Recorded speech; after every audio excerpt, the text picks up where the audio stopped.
এটা বাজিত না। ঘটনা প্রদীপের ওই বিষয় টানছে এই বেলিনাতে আইনা আমার বলে ভাই না, তো বিষয়টা আইনা আমার প্রদীপের বাদ বয়াইছে, বয়াইয়া 3টার সময় আনছে, বেলা বাজে 5টা। আমার ঘরও নেয় না, খাওয়ানো দেয় না।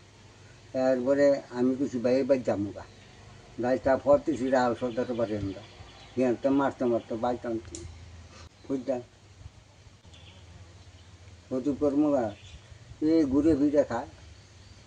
এখন সমস্যা হইল গে যুগিয়াও সেই মুরারটা অনেক কইতাম নি, তো সেই মুরার জায়গা দিছি ইয়া 10খানি 4জনরে, সেইটাতে হিয়ানো দিয়া তারা যুক্তি তা ভাইয়া ভাইয়া যুক্তি করা হিয়ানো দিয়া এইটা ইয়া দল করছে বুঝলেন না। তারাই নায়িকা সব বাড়িতে উড়াই দেয় ওই ঘর দুয়ার বান্ধা। ওখানে আমি যে সময় যান তাই খাই। ওই ইয়া কোন সময়টার মধ্যে আমি মাংসের তো ফানা দেন আগে তো আসলাম এটি তুলে খাই, ব্যাংকের থেকে তুলে খাই, একটা বই আছে ব্যাংকে এটি খাই আছে করতেছে। ওই রঞ্জিতে করে ওই যে সাইকেল তার কাছে 8 লাখ টাকা আছে, ওটি রঞ্জিতে গেছে। এইটা সুদরা দিয়ে আমি চলতেছি।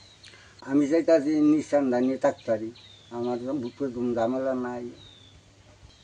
আমি চাইতাছি যে কোনো পোলাপাইনের জন্য কোনো মা বাবু অত্যাচার না করে, যাতে শুয়ে থাউন যায়, এই ব্যবস্থা মুখ্যমন্ত্রী করে দিতে।